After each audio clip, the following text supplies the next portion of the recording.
ఉద్యోగం కోసం చూస్తున్నారా? ఓం శక్తి ప్రైవేట్ లిమిటెడ్ కంపెనీలో మార్కెటింగ్ జాబ్స్ 20,000 నుంచి 30,000 వరకు జీతం ఉంటుంది. సంప్రదించండి. శ్రీ గురుభ్యో నమ. శ్రీ మహాగణాధిపతయే నమ. కర్కాటక రాశి. ఈ రాశి వారికి ఈ నెలలో అంటే ఆషాఢ మాసంలో అన్ని రంగాలలో ఆటంకాలు ఏర్పడుతూ ఉంటాయి. తలపెట్టినటువంటి యొక్క కార్యక్రమాలు కూడా కొంచెం కష్టంగానే నెరవేరడానికి ఆస్కారం ఉంది. ఆశించినటువంటి యొక్క ఫలితాలు లేకపోవడము, అధికమైనటువంటి యొక్క ప్రయాణాలు చేయడము జరుగుతుంది. ప్రయాణాల విషయంలో కూడా తగు జాగ్రత్తగా ఉండడం మంచిది. లేదా ప్రయాణ ప్రమాదాలు లేదా సర్జరీలు జరగడానికి కూడా ఆస్కారం ఉంది. కాబట్టి చాలా జాగ్రత్తగా కాలాన్ని గడపడం చాలా మంచిది. దుష్ట సహవాసం చేయడము, దానివల్ల దురలవాట్లకు లోను కావడం అనేటువంటి జరుగుతుంది. కొత్త కొత్త మిత్రులు వచ్చి మీతో స్నేహితం చేయడానికి ప్రయత్నం చేస్తారు. కానీ వారిని కూలంకషంగా పరిశీలించి వారితో స్నేహితం చేయాలా వద్దా అనేటువంటి దాన్ని గురించి ఆలోచించి మాత్రమే స్నేహితం చేయండి. వాడు ఏదో మెప్పుగా మీతో మాట్లాడాడు కదా అని చెప్పి స్నేహితం చేసి దురలవాట్లకు లోనయ్యి చెడ్డ పేరు తెచ్చుకోకండి. మనోవేదన ఎప్పుడు కూడా ఉంటుంది. అసందర్భ ప్రేలాపాలు చేయడం జరుగుతుంది. మీరు దానివల్ల అనేకమైనటువంటి చిక్కులు రావడానికి ఆస్కారం ఉంది. కొన్ని అనాలోచితమైనటువంటి యొక్క కార్యక్రమాలు చేసి దానివల్ల ధన నష్టము, మనోవ్యాకులత, ఆరోగ్య నష్టం కూడా కలగడానికి ఆస్కారం ఉంది. కాబట్టి ఏ పని చేసినా చాలా జాగ్రత్తగా ఆలోచించి పెద్దల యొక్క అభిప్రాయాలు సేకరించి అప్పుడు కానీ అడుగు ముందుకేయడం మీకు చాలా మంచిది. కొన్ని సమయాలలో మీకు ఇష్టమైనటువంటి విలువైనటువంటి యొక్క వాటిని మీరు అమ్ముకోవాల్సి రావడం కూడా జరగడానికి ఆస్కారం ఉంది. కాబట్టి తగు జాగ్రత్తగా ఉండడం చాలా అవసరం కర్కాటక రాశి వారు. ఇక మొదటి వారం కనుక చూసినట్టయితే చేసేటువంటి ఒక వృత్తిలో చిక్కులు రావడం జరుగుతుంది. అనాలోచిత పనులు చేయడం వల్ల వ్యాపారంలో నష్టపోవడము, ఆర్థికంగా దెబ్బతినడము జరుగుతుంది.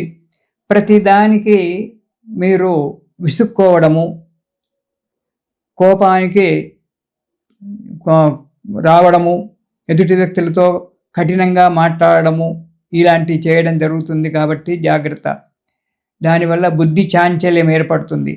ఆ సమయానికి మీరు ఏది మాట్లాడుతుండ్రో దానికి మాట్లాడక కఠినంగా మాట్లాడడం వల్ల 10 మందితో విరోధాలు ఏర్పడేటువంటి ఒక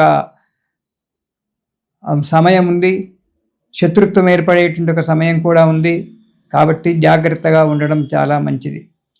కొన్ని ఆపదలు, అనుకోని ఆపదలు ఎదుర్కోవాల్సినటువంటి ఒక సమయం ఉన్నది. కాబట్టి మీరు ఎక్కువగా ఆలోచించకుండా వచ్చినటువంటి ఒక ఆపదలను ఎదుర్కోవాల్సినటువంటి ఒక మనోధైర్యంతో ఉండడం చాలా మంచిది. ఎప్పుడు ఏ ఆపద వస్తుందో చెప్పలేము. అది తెలిస్తే మనం ఎందుకు భగవంతుడిని సేవిస్తాము? కాబట్టి ఆ ఆపద ఎప్పుడు వస్తుందో తెలియలేదు. కాబట్టి ఎప్పుడైనా నేను సిద్ధమే అనేటువంటి ఒక భావనలో ఉండడం చాలా మంచిది. ఇక రెండవ వారం కనుక మనం చూసుకున్నట్టయితే మంచి ఫలితాలు ఉంటాయి. వ్యాపారంలో కావచ్చు, ఉద్యోగంలో కావచ్చు మంచి ఫలితాలు ఉంటాయి. ధనలాభం చాలా బాగా ఉంటుంది. కొత్త కొత్త కార్యక్రమాలు చేపట్టడం జరుగుతుంది. సంతోషంగా ఉంటారు, హాయిగా ఉంటారు. ఇక మూడవ వారం కనుక చూసుకున్నట్టయితే అసందర్భ ప్రేలాపనలు చేసి కలహాలు కొన్ని తెచ్చుకోవడం జరుగుతుంది. ఎప్పుడు మీరు ఏది మాట్లాడతారో తెలియదు. ఆ సందర్భానికి అనుకూలమైనటువంటి ఒక విషయము తెలియదు. ఆ విషయం మాట్లాడకుండా వేరే విషయాలు మాట్లాడుతూ ఉండడం వల్ల దానివల్ల ఇబ్బందులు ఏర్పడి జరిగేటువంటి ఒక కార్యం కూడా జరగకుండా వెళ్ళిపోవడానికి ఆస్కారం ఉంది. కొన్ని అనుకోని కష్టాలు ఎదురు కావడం కూడా ఉంది. శత్రుబాధలు, రుణబాధలు పెరిగిపోవడానికి ఆస్కారం ఉంది. అనారోగ్యంగా ఉండడము, మానసిక ధైర్యాన్ని కోల్పోవడము, ఎప్పుడు చిరాకుగా విచారంగా ఉండడం అనేటువంటి జరుగుతుంది 3వ వారంలో. ఇక 4వ వారం కనుక చూసుకున్నట్టయితే వృత్తి వ్యాపారాలలో కూడా చిక్కులే ఉంటాయి. ఎప్పుడు మనోవిచారంగా ఉంటారు. ఏ కార్యక్రమం చేయాలన్నా కానీ మనస్సు సహకరించక 10 రకాలుగా ఆలోచన చేస్తూ ఎవరితో మీ మనసులో ఉన్నటువంటి ఒక బాధలు ఎవరితో చెప్పక దానికి సరి అయినటువంటి ఒక సమాధానం దొరకక బాధపడుతూ ఉంటారు. ఉద్యోగస్తులకు కార్యాలయాల్లో అంటే ఆఫీసులో అనాలోచితంగా కొన్ని పనులు చేయడం వల్ల అధికారుల చేత చీవాట్లు తినడము, మెమోలు అందుకోవడము లేదా ట్రాన్స్ఫర్స్ కావడము అనేటువంటి జరగడానికి ఉంది. కాబట్టి జాగ్రత్తగా పనులు చేయండి. మనకి ఎన్ని బాధలు ఉన్నప్పటికైనా అవి మన ఇంట్లోనే పెట్టుకోవాలి. ఆఫీసులో కార్యక్రమం చేసేటప్పుడు మనస్సును దగ్గరగా పెట్టుకొని సరి అయినట్టుగా చేస్తే మనకు మేలు జరుగుతుంది. కాబట్టి అలా కాకుండా జాగ్రత్తగా మీరు ఆలోచన చేస్తూ ఆఫీసులో చేసేటువంటి ఒక పనిని జాగ్రత్తగా చేయండి. దానివల్ల మీకు మేలు జరుగుతుంది కానీ ఇబ్బందులు రావు. లేదా మా ఇష్టము మనసులో ఏదో పెట్టుకొని పేపర్ మీద ఏదో రాసుకుంటూ కూర్చుంటే దానివల్ల అధికారుల చేత చీవాట్లు తినడము, మెమోలు అందుకోవడము, అననుకూలమైనటువంటి యొక్క వాతావరణానికి ట్రాన్స్ఫర్ కావడము ఇలాంటి జరగడానికి ఆస్కారం ఉంది. కాబట్టి ప్రతి విషయంలో కూడా మీరు చాలా జాగ్రత్తగా ఉండి కార్యక్రమాలు నెరవేర్చుకోవాలి. ఈ కర్కాటక రాశి వారు ఈ నెలలో దుర్గా స్తోత్రం ప్రతిరోజు పారాయణం చేయండి. దుర్గా స్తోత్రం పారాయణం చేయడం వల్ల అనుకూలమైనటువంటి ఒక వాతావరణం ఏర్పడి మీ కార్యక్రమాలకు కొంత సహాయ సహకారాలు అందిస్తూ ఉంటుంది. ఇది విష్ణుమూర్తికి శయనేకాదశి అని చెప్పి అంటారు. అంటే దక్షిణాయనం ప్రారంభం కాగానే ఈ రోజు నుంచే దక్షిణాయనం ప్రారంభం అవుతూ ఉంది. మనకు సూర్యుడు కర్కాటక రాశిలో వస్తున్నారు. కర్కాటక సంక్రమణం అంటారు. ఈ రోజు నుంచే దక్షిణాయనం అంటే ఈరోజు 18వ తారీఖు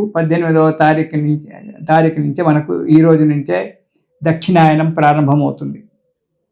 ఈ దక్షిణాయనం ప్రారంభమైనటువంటి యొక్క మొదటి ఏకాదశి ఏదైతే ఉంటుందో సామాన్యంగా అది శయనేకాదశి. ఎప్పుడైతే దక్షిణాయనం ప్రారంభమవుతుందో అప్పుడు విష్ణుమూర్తి నిద్రపోతుంటాడు, పడుకుంటాడు. ఆయన పడుకుంటే ప్రపంచం నడుస్తుందా?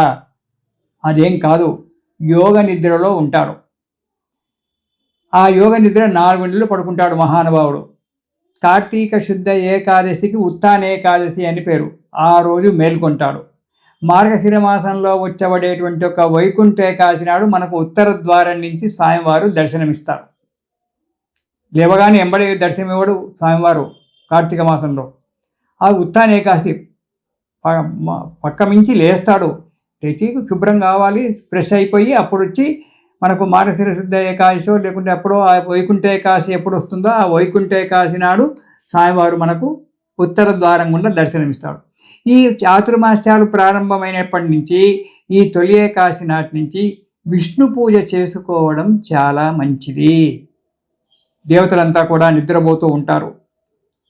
పూర్వకాలంలో అయితే ఈ దక్షిణాయనంలో ఏ కార్యక్రమాలు చేసేటువంటి వారు కాదు. చాలా మటుకు తప్పని పరిస్థితుల్లోనే చేసేవారు, భగవంతుడు నిద్రపోయినాడని చెప్పి.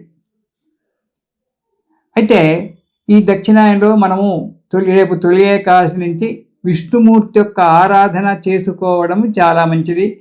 స్వామివారికి తొలి ఏకాదశి నాడు పొద్దున్నే తలంటి స్నానం చేసుకొని విష్ణుమూర్తి యొక్క విగ్రహాన్ని పూజ చేసుకొని స్వామివారికి ఈ ఒక రోజులు మీకు 4 నెలలు వీలు కాకపోతే నెల రోజులు కూడా వీలు కాకపోతే ఒక్కరోజు ఒక వారము ఆ స్వామివారికి అష్టోత్తర నామాలు చెప్తూ తులసీ దళాల చేత పూజ చేయండి.